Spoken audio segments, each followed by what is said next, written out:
തപസ് കാലം 3-ാം വാരം ചൊവ്വ. കർത്താവേ, അങ്ങയുടെ കാരുണ്യവും വിശ്വസ്തതയും അനുസ്മരിക്കണമേ. വിശുദ്ധ മത്തായി എഴുതിയ സുവിശേഷം അധ്യായം 18 തിരുവചനങ്ങൾ 21 മുതൽ 35 വരെ. അക്കാലത്ത് പത്രോസ് യേശുവിന്റെ അടുക്കൽ വന്ന് അവനോട് ചോദിച്ചു, കർത്താവേ, എന്നോട് തെറ്റു ചെയ്യുന്ന എന്റെ സഹോദരനോട് ഞാൻ എത്ര പ്രാവശ്യം ക്ഷമിക്കണം? 7 പ്രാവശ്യമോ? യേശു അരുളി ചെയ്തു, 7 എന്നല്ല 70 പ്രാവശ്യമെന്ന് ഞാൻ നിന്നോട് പറയുന്നു. സ്വർഗരാജ്യം തന്റെ സേവകന്മാരുടെ കണക്കു തീർക്കാൻ ആഗ്രഹിച്ച ഒരു രാജാവിന് സദൃശം. കണക്ക് തീർക്കാൻ ആരംഭിച്ചപ്പോൾ 10,000 താലന്ത് കടപ്പെട്ടിരുന്ന ഒരുവനെ അവർ അവന്റെ മുമ്പിൽ കൊണ്ടുവന്നു. അവന് അത് വീട്ടാൻ നിർവാഹമില്ലാതിരുന്നതുകൊണ്ട് അവനെയും ഭാര്യയെയും മക്കളെയും അവന്റെ സമസ്ത വസ്തുക്കളെയും വിറ്റ് കടം വീട്ടാൻ യജമാനൻ കൽപ്പിച്ചു. അപ്പോൾ സേവകൻ വീണ് നമസ്കരിച്ചുകൊണ്ട് പറഞ്ഞു, പ്രഭോ, എന്നോട് ക്ഷമിക്കണമേ, ഞാൻ എല്ലാം തന്നു വീട്ടിക്കൊള്ളാം. ആ സേവകന്റെ യജമാനൻ മനസ്സലിഞ്ഞ് അവനെ വിട്ടയക്കുകയും കടം ഇളച്ചു കൊടുക്കുകയും ചെയ്തു. അവൻ പുറത്തിറങ്ങിയപ്പോൾ തനിക്ക് 100 ദനാറ നൽകാനുണ്ടായിരുന്ന തന്റെ സഹസേവകരിലൊരുവനെ കണ്ടുമുട്ടി. അവന്റെ കഴുത്ത് പിടിച്ച് ഞെരിച്ചുകൊണ്ട് അവൻ പറഞ്ഞു, എനിക്ക് തരാനുള്ളത് തന്നു തീർക്കുക. അപ്പോൾ ആ സഹസേവകൻ അവനോട് വീണപേക്ഷിച്ചു, എന്നോട് ക്ഷമിക്കണമേ, ഞാൻ തന്നു വീട്ടിക്കൊള്ളാം. എന്നാൽ അവൻ സമ്മതിച്ചില്ല. കടം വീട്ടുന്നതുവരെ സഹസേവകനെ അവൻ കാരാഗൃഹത്തിലിട്ടു. സംഭവിച്ചതറിഞ്ഞ് മറ്റു സേവകന്മാർ വളരെ സങ്കടപ്പെട്ടു. അവർ ചെന്ന് നടന്നതെല്ലാം യജമാനനെ അറിയിച്ചു. യജമാനൻ അവനെ വിളിച്ചു പറഞ്ഞു, ദുഷ്ടനായ സേവക, നീ എന്നോട് കീണപേക്ഷിച്ചതുകൊണ്ട് നിന്റെ കടമെല്ലാം ഞാൻ ഇളച്ചു തന്നു. ഞാൻ നിന്നോട് കരുണ കാണിച്ചതുപോലെ നീയും നിന്റെ സഹസേവകനോട് കരുണ കാണിക്കേണ്ടതായിരുന്നില്ലേ?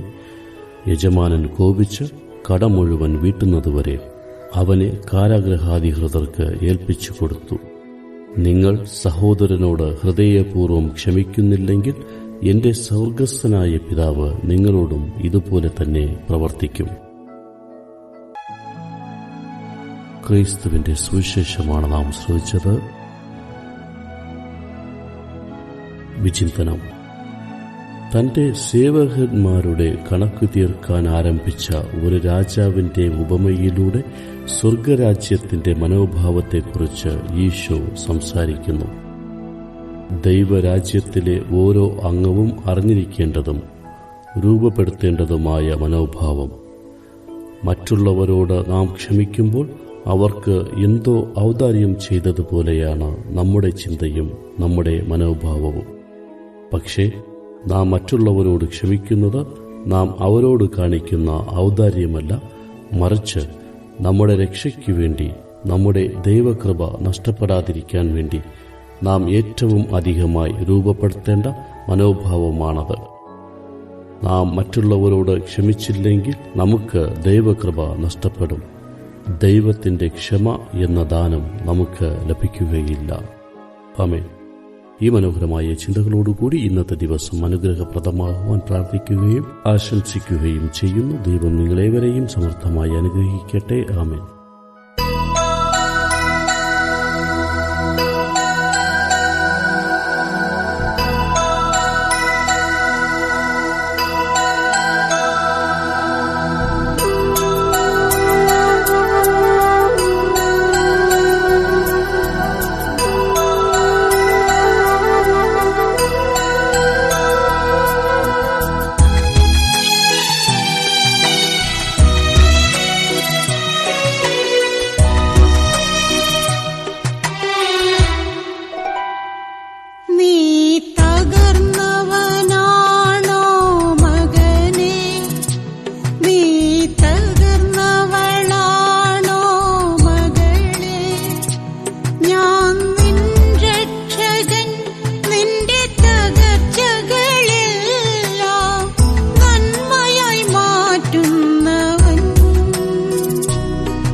തകർന്നവനാണോ മകനേ, നീ തകർന്നവളാണോ മകളേ, ഞാൻ നിൻ രക്ഷകൻ, നിന്റെ തകർച്ചകളെല്ലാം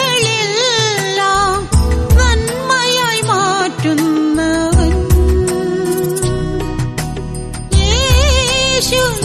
യേശുനായകൻ.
നീ തക